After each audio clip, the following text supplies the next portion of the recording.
Well, brother, you ain't gonna believe this. For the first time so far, the project is going as planned on paper. So I know something's horribly wrong because that never happens. Got this piece up, then had to weld it to, this round indexer. Had to figure out where the center was. That was kind of fun. And then got it brazed on there. Got just a little bit of clearance, which is good. Then I realized I need to put this in because if I didn't, those holes weren't going to line up the same on the other side. So I fixed this so that you can index it.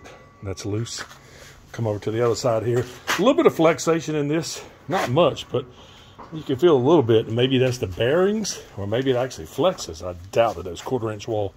So let's take this out and lock it back. Check it out.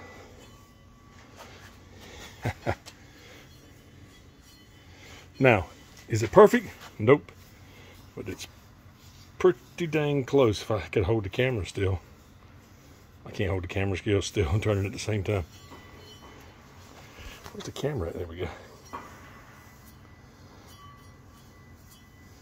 Maybe ever so slight. But again, like you said, you're not turning it like a flywheel, so you don't necessarily care. But there it is. So it all works. They rotate together. These are keyed the same. So when I come down here and lock this in the lower one, then when I come down here, I almost forgot to do that and I would have been screwed. So they index the same.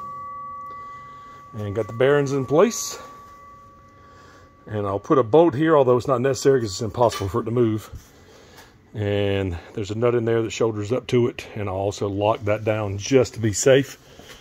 But yeah, I think that's going to work out like a champ. And then I'll put the panels on here, however I'm going to get those mounted.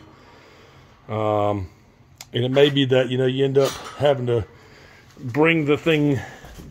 I don't know where these are going to fall in line, these little pins, and it really depends on how the panels are mounted on there as to where they'll go. Like for example, that might be straight up and down, right?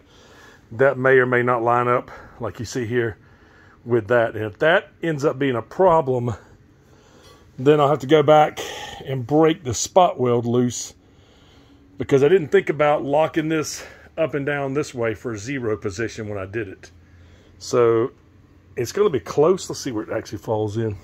I know you're getting seasick. So it locks right there. It ain't perfectly level. It actually has ever so slight of a tilt, like this way, but it's not much at all.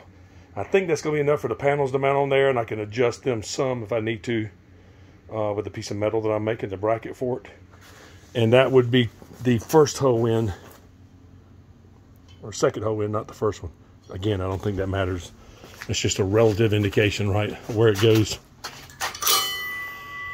And like I said, had I been thinking, I would have squared that up first. But again, I don't think it's going to be that big a deal. And then how much travel do I have?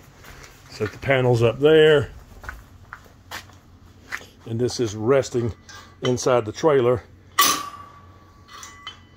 And so that's resting in the trailer. That'll be almost flat with the sun, and this could bring it out almost that far, almost flat this way. I won't quite go flat because the hole is right there, so I won't quite reach it.